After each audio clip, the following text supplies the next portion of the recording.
আসসালামু আলাইকুম। আজ আপনাদের দেখাবো 1 বছর পর্যন্ত কাঁঠাল বিচি কিভাবে সংরক্ষণ করে খেতে পারবেন। তো এর জন্য ভালো কাঁঠালের বিচি নিতে হবে।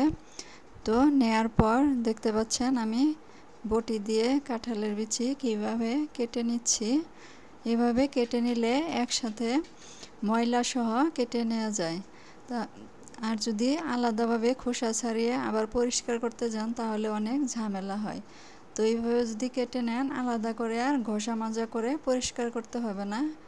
তো আমি এইভাবে বটি দিয়ে ছিলে নিলাম, দেখতে পাচ্ছেন একসাথে খোসা উপরের লাল আবরণটাও চলে গেল। তো এইভাবে করে সবগুলো কাঁঠালের বিচি আমি কেটে নিলাম আর মাঝখান দিয়ে এভাবে কেটে নিলাম। তো কেটে নেওয়ার পর পানিতে এভাবে রেখে দিয়েছি। কাঁঠালের বিচিতে যে কষ থাকে সেটা বেরিয়ে যাবে, এতে করে কাঁঠালের বিচি খেতেও ভালো লাগবে। তো এখন পানি দিয়ে বেশ কয়েকবার ধুয়ে নিব। তো ধুয়ে নেওয়ার পর আগে থেকেই আমি পানি বসিয়ে দিয়েছিলাম। তো এখন একটু হলুদের গুঁড়া দিয়ে দিলাম। পানি যখন ভালোভাবে ফুটে উঠবে তখন কাঁঠালের বিচিগুলো দিয়ে দিব। হলুদ অবশ্যই দিবেন, কারণ হলুদ ছাড়া যদি সিদ্ধ করেন তাহলে দেখবেন কালো কালো হয়ে যায়, দেখতে ভালো লাগে না।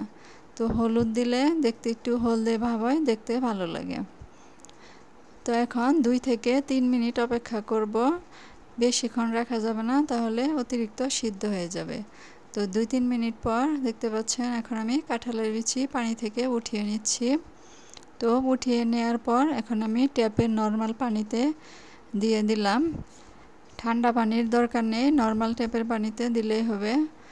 তো এখন আমি এই পানি থেকে সবগুলো বিচি উঠিয়ে নিব পানিটা ঝরিয়ে।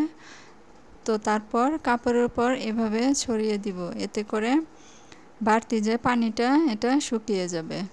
যদি কাঁঠালের বিচি ভালো করে পানিটা ঝরিয়ে ডিপে রেখে দেন তাহলে দেখবেন অতিরিক্ত বরফ জমবে না, একদম ঝরঝরাই থাকবে। তো কাপড় দিয়ে এভাবে চেপে চেপে ভালোভাবে পানিটা ঝরিয়ে নিতে হবে।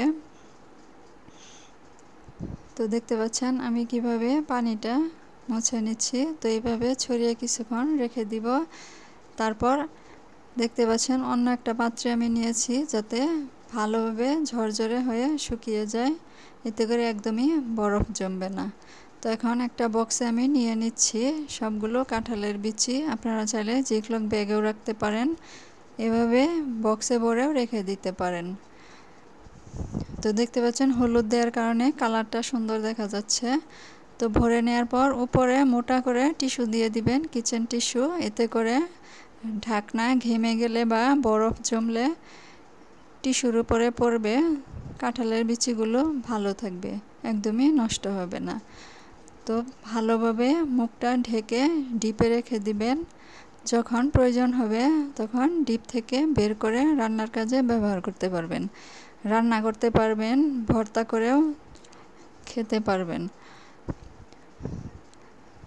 তো যখন প্রয়োজন হবে আবারও বের করে যতটুকু প্রয়োজনে কাঁঠাল বিচি লাগবে ততটুকু প্রয়োজনে নিয়ে বাকিটুকু আবার টিস্যু দিয়ে ঢেকে ঢাকনার মুখটা দিয়ে ডিপে রেখে দিবেন।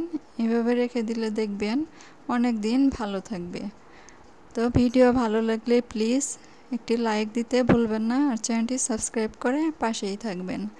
তো আজকের মতো বিদায় নিচ্ছি, আল্লাহ হাফেজ।